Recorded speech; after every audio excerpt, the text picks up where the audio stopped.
Mesdames et messieurs, bonsoir. Bienvenue à votre émission Leitmotiv, une émission d'inspiration et de motivation. Au programme de cette émission, vous trouverez Bibi pour sa nouvelle rubrique Le Grand Format, consacrée à une conférence débat entre des élèves et des cadres d'entreprise, et sans oublier le portrait de la semaine. Mais avant, nous recevons pour vous un jeune qui est considéré, et à ce juste titre, comme étant le meilleur de sa génération, un talent qui aura mis du temps à s'affirmer, mais qui fait aujourd'hui l'unanimité de toutes les personnes. Le magnifique, bonsoir. Bonsoir Corinne. Merci d'avoir accepté notre invitation. C'est moi qui vous remercie. Salut tous les téléspectateurs et vraiment je suis content d'être là, me balancer auprès de toi. C'est gentil. Surtout en bordure de lagune, ça fait du bien. C'est vrai que le cadre est quand même exceptionnel. Alors le magnifique, je veux bien, mais c'est quoi ton nom à l'état civil?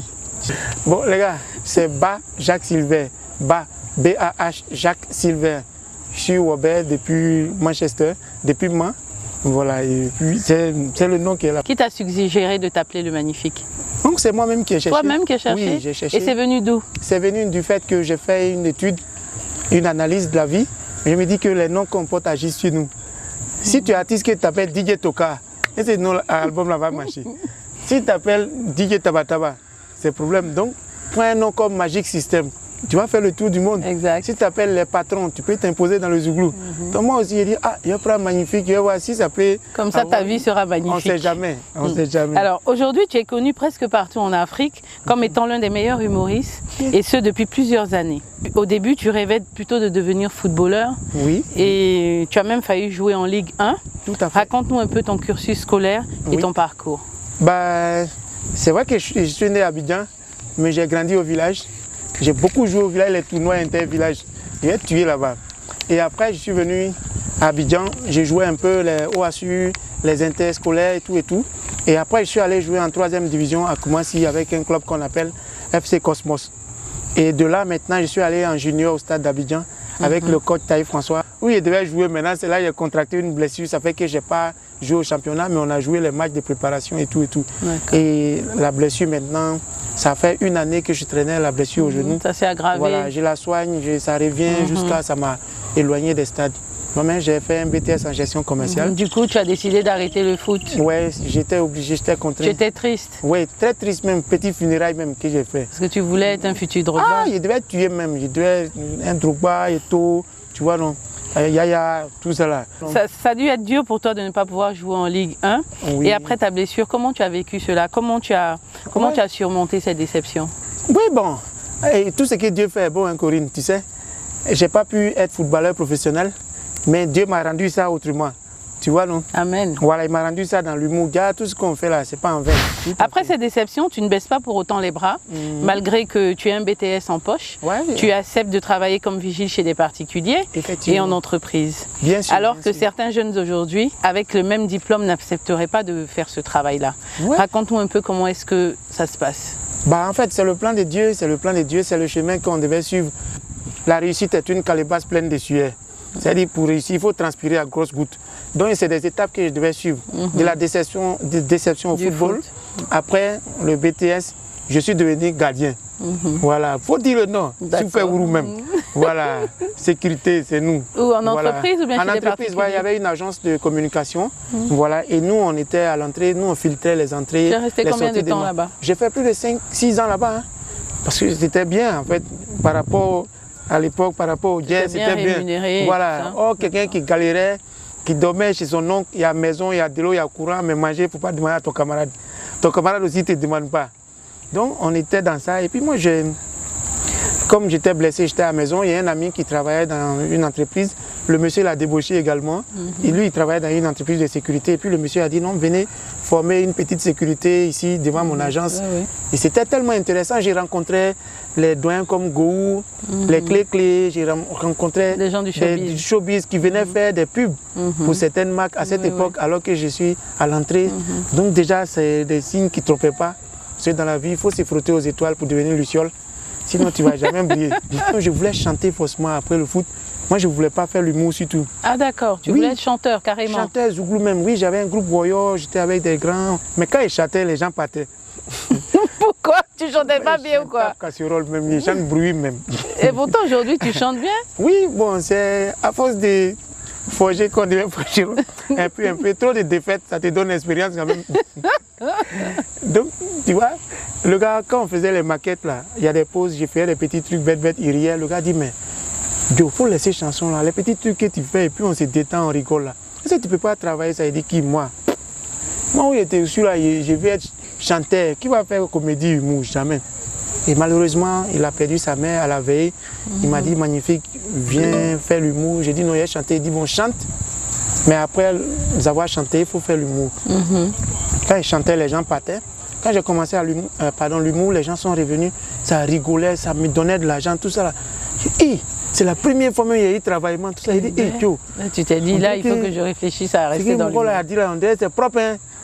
Alors que moi, je rigolais juste avec ça. Je n'ai jamais pensé que j'avais fait ça un boulot.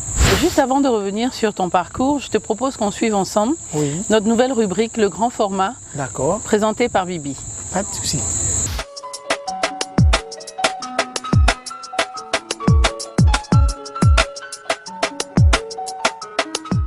Bonsoir Corinne, bonsoir à tous nos téléspectateurs de Leitmotiv.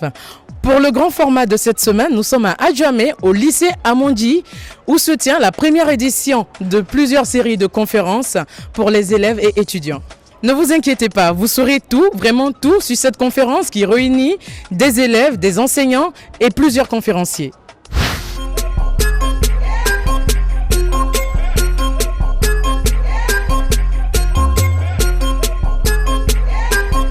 Nous sommes en compagnie de M. Eric Adiko, responsable régie Vodou Média. Bonsoir M. Eric. Bonsoir. Expliquez-nous le concept de ces conférences débats que votre groupe entame ici au lycée Amondi. Il s'agit tout simplement donc du Tycoon School Tour, qui est une émanation donc du magazine Tycoon. Il était temps pour nous de prendre donc le terrain et d'aller à la rencontre de tous ces jeunes et leur dire tout simplement que c'était possible. Plus de discours de fatalisme et autres. Il faut absolument que l'Afrique se réveille, que tous ces jeunes se réveillent et croient en ses valeurs, travail, d'accord, abnégation, courage. Déjà en seconde, quand il y a eu la première année blanche en 1989, que nous nous sommes fait sortir des classes parce que tout le monde était fâché. Certains élèves ou certains parents ont décidé que leurs enfants allaient continuer à aller à l'école. Donc on a fait des classes dans les maisons, on a continué à aller à l'école. Et je vous félicite aujourd'hui d'être là, de venir à l'école. Et je vous encourage, même si demain, vos professeurs ne sont pas là, pour de bonnes raisons, ils doivent se battre pour ce qui leur tient à cœur. Mais je vous encourage, vous, à être là. Parce que moi, c'est ce que j'ai fait. Et c'est comme ça que je suis assise ici aujourd'hui. Vous avez la chance d'aller sur Internet aujourd'hui par rapport à ce que nous, on a connu avant. Aujourd'hui, vous avez des bibliothèques physiques, vous avez des livres. Mais vraiment, je vous invite à aller sur Internet pour tirer ce qu'il y a de bien sur Internet. Et aujourd'hui, vous ne pouvez pas être idiot parce que sur Internet, il y a tout pour vous former. En dehors de ce qu'il y a, en complément de ce qu'il y a ici dans cette école, cette excellente école qu'a formé notre collègue Eric. Je pense qu'aller sur Internet, ça vous permet déjà d'ouvrir, de voir ce que vous pourriez faire aussi en termes de métier. Voilà, aujourd'hui, on en parle, mais vous pouvez sur Internet découvrir les métiers de demain. On sait tous que la tricherie ne mène à rien. Parce que, comme l'ont dit mes collègues, au final, quand vous allez travailler, si vous avez triché pour avoir vos diplômes, ça se verra. Ces grandes personnalités se sont exprimées. Il y a beaucoup qui ont été à l'étranger, qui ont réussi. Je voulais demander, est-ce qu'il est obligé d'aller à l'étranger pour réussir? Est-ce qu'on ne peut pas rester à l'école? Est-ce qu'on ne peut pas rester au pays pour réussir? Voilà, c'est ma question. Il faut forcément aller à l'étranger pour réussir. Je pense que la réponse est évidente, c'est non. La preuve, c'est que moi-même qui suis en face de vous, j'ai fait tout mon parcours en Côte d'Ivoire. J'ai fait l'Estena Saint-Paul au Plateau, mon école primaire. J'ai fait mon collège ici. À l'époque, c'était le collège Baudin d'Adjamé. Ensuite, j'ai fait le lycée garçon de Bingerville. Et après, j'ai été admis au concours d'entrée en classe préparatoire de l'INSEE de Yamoussoukro. Donc après, j'ai été admis à l'ESCA. Donc je suis diplômé de l'ESCA, donc j'ai fait ma formation ici. C'est vrai qu'après, on fait d'autres formations complémentaires à l'étranger, mais on peut être diplômé en Côte d'Ivoire et avoir une bonne carrière et réussir sa vie. Bon, ma question revient à Madame Koulibaly Fadiga. Bon, après le bac, mes parents m'ont proposé d'aller étudier aux États-Unis. Maintenant, comme elle a fait les États-Unis, je voudrais savoir, elle me propose quelle université? Alors, l'université que je recommanderais aux États-Unis, il y a des classements pour les undergrads, ça veut dire pour la première partie des études, juste après le bac. Et il y a donc un classement de ces universités-là. Je vais rechercher un site internet où je pourrais trouver ce classement-là et je pourrais vous le transmettre. Mais il y a des tests obligatoires au départ. Donc il y a le GMAT, le GMAT c'est pour l'NBA. Il y a le TOEFL, qui est le test d'anglais avant d'entrer à l'université. Et en fonction du résultat de ce test-là, vous pouvez être admis dans une meilleure université ou dans une université moins bonne. Donc il y a quand même un premier test, au-delà même du bac que vous allez avoir, il y a un premier test que vous allez passer avant d'entrer. Alors l'avenir de ce pays, les élèves, ça va ou quoi? Oui, ça va. Qu'est-ce que vous avez bien pu retenir dans ces conférences-là, ici présents, dans l'école? Moi j'ai retenu que le découragement n'est pas ivoirien comme nos grands frères dénoncés ont dit. Il y a d'autres personnes qui peuvent répondre? Et moi j'ai retenu que pour pouvoir obtenir ce que tu veux dans la vie, il faut plus d'efforts et il faut aussi te battre malgré tout ce qui peut t'arriver comme épreuve difficile. Il faut toujours te battre pour pouvoir réussir. Nous sommes avec la chef de l'établissement, Madame Alou. J'imagine que vous êtes la plus heureuse actuellement. Qu'est-ce que vous ressentez quand vous voyez tous ces élèves attentifs au discours de ces conférenciers? C'est un sentiment de joie, un bonheur immense de voir réunir autant de compétences et les réactions appropriées des enfants nous ont fait vraiment plaisir. Donc nous disons merci au groupe Initiative Côte d'Ivoire. Magic System, on va décoder. Si tu es fou, nous aussi on est fou. Voilà Corinne, c'est ici que s'arrête notre grand format. Moi, j'ai réussi mon pari. Vous, j'espère que vous avez retenu pas mal de choses qui pourront vous motiver à croire en vous. Suivez Leitmotiv tous les dimanches sur RTI2. Nous sommes dans les jardins du Golf Hotel avec notre invité, le magnifique meilleur humoriste de sa génération. Je rappelle aussi à tous nos jeunes téléspectateurs que pour cette nouvelle saison Leitmotiv, vous pouvez obtenir des stages en entreprise. C'est simple et gratuit. Il vous suffit de nous envoyer à l'adresse mail qui s'affiche en bas de l'écran votre CV avec toutes les mentions nécessaires. Alors, le magnifique. Oui. On revient sur ton parcours. Après ton rêve brisé de devenir footballeur. Oui. Tu travailles comme vigile, agent de sécurité, alors que tu as déjà ton BTS en poche. Effectivement. Ce que peut-être d'autres jeunes de ton âge n'auraient pas fait. J'imagine que ça a dû être une période très difficile dans ta vie. Dans ton entourage, il y a peut-être des gens qui se moquaient de toi, alors que c'est un métier comme tout autre. Bien sûr, bien sûr. Bon, je pense bien, surtout les filles. Parce que quand tu es gardien, dans les pointages, c'est là-bas tout le moment, défaite va tuer. C'est-à-dire, si tu es gardien, les petits goûts immédiats que tu peux gérer, c'est les servantes. C'est-à-dire, c'est les oiseaux du même groupe, quoi. Sinon, si c'est une daille qui est dans un haut, tu vois, donc, quand tu appelles, tu m'as bien. Toi, là, il fait quoi dire, mais puis c'est là, il envoie sur ma route. C'est ça, c'est des frustrations, tu vois, qu'on a vécu dans le mouvement sécuritaire. Quel est selon toi le jour où tu as su, où tu as franchi le cap et où tu t'es rendu compte que tu pouvais faire carrière dans l'humour? C'est quand j'ai commencé déjà à présenter dans les espaces du Glou Abidjan. Voilà, le premier espace du Glou d'Abidjan chez Vieux Gazeur, c'est moi qui présentais là-bas tous les vendredis. Ça fait que j'avais le public tous les vendredis, il y avait du monde.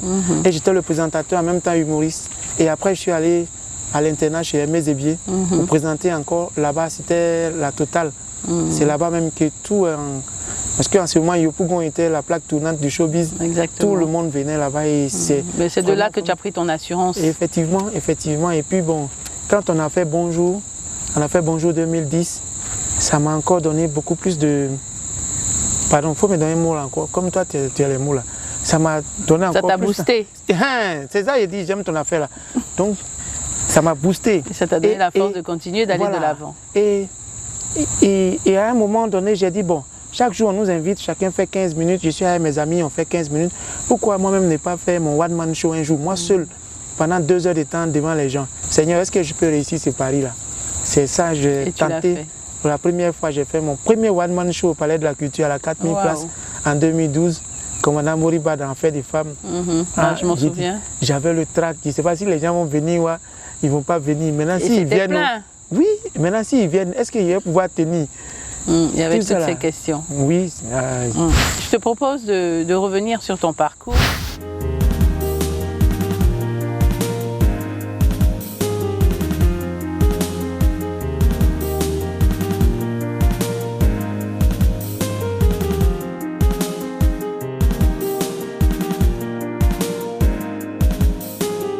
Bonjour, je suis Edith Vro, Digital Manager de People Input, Côte d'Ivoire. J'ai suivi des études en sciences économiques et gestion à l'université de Cocody. Donc j'ai eu un DUG et j'ai commencé à bosser très tôt dans l'univers de l'entreprise. Et au sein de Dogan Production et ensuite Bogolan Distribution, donc comme responsable du service clientèle. Et j'étais chargée également du business développement de ces deux entreprises. Et par la suite, vu que c'était dans le domaine audiovisuel, j'ai eu également à switcher et à travailler sur des séries comme la série On est où là, une série de gags humoristiques. Et comme j'étais passionnée par tout ce qui concerne les nouvelles technologies Internet, la suite je l'ai appris sur le tas. Donc grâce à Internet, j'ai appris des métiers comme le community management, comme le web marketing, et cela m'a amené dans une entreprise où j'ai été embauchée comme chef de projet web et community management au sein de AOS, le groupe AOS, à son département Assist Web. Et par la suite, quelques années plus tard, j'ai été recrutée par People Input.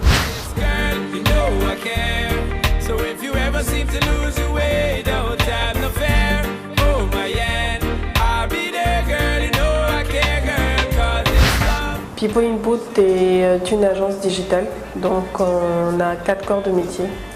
On fait tout ce qui est développement d'applications mobiles, Android et iOS, tout ce qui est gestion des réseaux sociaux pour les marques, donc Facebook, Twitter, etc. Et on conçoit également des sites web. Et enfin, on fait tout ce qui est SMSing, donc jeux par SMS, téléchargement de services par SMS. J'aime tout ce qui est technologie parce que c'est des possibilités infinies que ça nous offre de pouvoir dépasser et améliorer notre humanité, de pouvoir simplifier les choses. Et j'aime tout ce qui est science-fiction, j'aime tout ce qui est série science-fiction. J'adore les possibilités que Internet nous offre dans la main, rien qu'avec ce petit outil qu'on a sur nos téléphones ou bien sur nos ordinateurs. On peut faire beaucoup de choses, on peut voyager, rencontrer de nouvelles personnes, trouver du travail, se former, suivre même des formations depuis les MIT sans quitter sa chambre à Cocody. Bref, j'adore Internet, j'adore la technologie parce que c'est une puissance sans limite. Si Internet est véritablement votre passion et que vous voulez en faire une activité, que vous voulez en faire votre métier ou un business, honnête bien sûr, vous avez un ordinateur, vous avez un téléphone, vous avez une connexion Internet, votre meilleur professeur c'est Google. S'il n'y a pas de formation qui existe, rapprochez-vous de ceux qui exercent déjà dans ce domaine, trouvez des mentors, rapprochez-vous de ceux qui exercent, lisez des blogs spécialisés dans le domaine des métiers du web et surtout, apprenez. Valentino blouses, summer houses, cash. Check. You can get it, you deserve it. Flawless diamonds, Louis purses. My mission's to purchase her for her present. Pour ceux qui viennent de nous prendre en marche, je rappelle que nous sommes en compagnie d'un très grand humoriste, le magnifique. Corinne, est-ce que tu sais que je peux te faire un poème? Vas-y. Tu sais, au début de l'émission, je n'avais pas confiance en toi comme en Copa Barry avant les tirs au but. Non. Mais peu à peu, au fur et à mesure que l'émission avançait, tu as pris mon cœur comme Fakalo.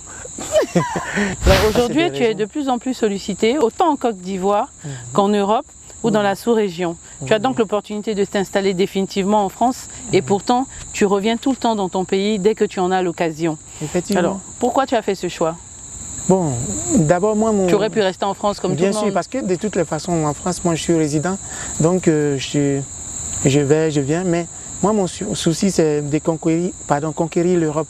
Tu vois, genre, intégrer les grands comédie clubs et puis faire mes plus beaux spectacles là-bas, genre un peu Magic System, tu vas, tu viens, voilà. Tu reviens recharger tes batteries. Effectivement, tu fais des spectacles là-bas, tu fais ici en Côte d'Ivoire, en Afrique ici. Alors, voilà. Quel bilan fais-tu de ta carrière et quelles sont tes perspectives d'avenir? Ben, c'est un bilan positif, honnêtement, c'est un bilan positif. C'est vrai que je n'ai pas l'argent, je n'ai pas encore atteint tous mes objectifs. Mais tu as beaucoup évolué quand même.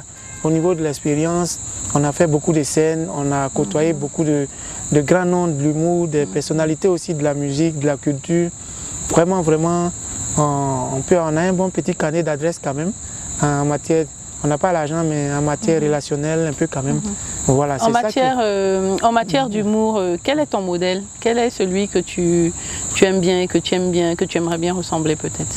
À qui tu aimerais bien ressembler? Non, je ne pourrais plus ressembler à quelqu'un parce que j'ai imité aussi tout le monde en débutant. Maintenant, il faut que je me fasse une personnalité. Oui, mais tu as forcément un modèle. Sinon, en Côte d'Ivoire, par exemple, j'ai beaucoup travaillé sur, ou bien je me suis beaucoup inspiré du grand frère du président Adama Daiko. Vraiment, il a ouvert l'humour ivoirien sur l'extérieur. Alors, nous sommes presque à la fin de l'émission. Oui, malheureusement. Oh. Et quel conseil pourrais-tu donner à tous ces jeunes qui nous suivent, surtout ceux qui pensent que pour réussir, il faut coûte que coûte aller en Europe? Bon, moi, je pense que chacun a sa chance. Et puis, tout ce que tu fais, tout ce que tu embrasses, il faut que tu fasses ça avec volonté, avec amour. Et puis, la discipline, le respect, avec beaucoup d'humilité. Concernant moi, mon domaine, si quelqu'un veut faire l'humour, il faut te dire que, honnêtement, il ne faut pas venir faire l'humour pour chercher l'argent. Il faut aimer ça, il faut être humoriste de nature, déjà. Il faut toi-même être jovial pour que tu contamines ton public avec ta joie. Si c'est parce qu'on t'a renvoyé à l'école, bien parce qu'il n'y a pas de travail, que tu viens, on a encore fait vidéo, voilà, qui était ici, tu ne vas pas faire rire. Alors le magnifique, vraiment, merci d'avoir accepté notre invitation. Ça a été un plaisir pour nous de t'avoir sur notre plateau. C'est le commandant Moriba. Maman Namote Mamomi, c'est le commandant Moriba. Corinne, voilà, vous venez de recevoir le commandant de la Mori Gang, le propriétaire du cabri qui a mordu tous les chiens à Abidjan, l'homme qui a découvert la mouchire de la joie 1800 ans avant Jésus-Christ, aux Alakanine, Peace and Love, Ras Moriba, le lion des Zion, des Ion, des Mayon, des Nayon. toujours un combo de plus. Et vraiment que Dieu nous donne la joie, la santé, de toujours rigoler. C'est important de s'amuser. C'est très important. Je te dis merci également et à toute ton équipe, à tout ton staff, à l'émission Leitmotiv de m'avoir invité. Ça a été un réel plaisir pour nous. Merci. Et nous te souhaitons aussi beaucoup de succès dans ta carrière. Il faut dire maison dedans, maison. Et on attend ton prochain spectacle à Abidjan. Oui, parce que ça nous manque. C'est très bientôt, dans ces temps, vous serez informés. Mesdames et messieurs, quant à nous, c'est ici que s'achève notre émission. Rendez-vous la semaine prochaine pour un nouveau numéro de Leitmotiv. Et n'oubliez pas de nous suivre sur les réseaux sociaux. Que Dieu vous garde. Alors quand c'est balancé, faut me pousser, il a été poussé. C'est comme ça, les enfants des blancs, ils se balancent comme ça là. Là, faut mes yeux propres, quoi, yeux dans yeux, moi, été baillé ça. Les morts, ils frère sur Bengue pour caler, quoi, en caler Bialu, en caler Grégoire. Moi, vous, comment, Julien Gualo, le roi des nous, lui-même, coup, et puis il come back. Voilà, la Gordani, il coup, et puis il revient. Il y a Néné qui est là-bas, la Foura Gang. Ici, il y a Soleil Gang, il y a Sier Gang. Quand c'est moi-même voisin, peut te soutra, mais Bengue, tu vas pas zier. Lui, il te voit quoi, et puis il te voit en diable, il te voit en orge, même ici. Tu ne peux pas venir dire bonjour mon vieux, c'est-à-dire, même artiste, même quand on va là-bas, on ne fait pas à la couture blanc. Sinon, soit il va te soigner, il te dire quoi. On t'a pas payé? On t'a pas payé? Quel travail moi je fais? Foutez la merde, vous les artistes africains, vous faites chier. On t'a pas payé pour ça?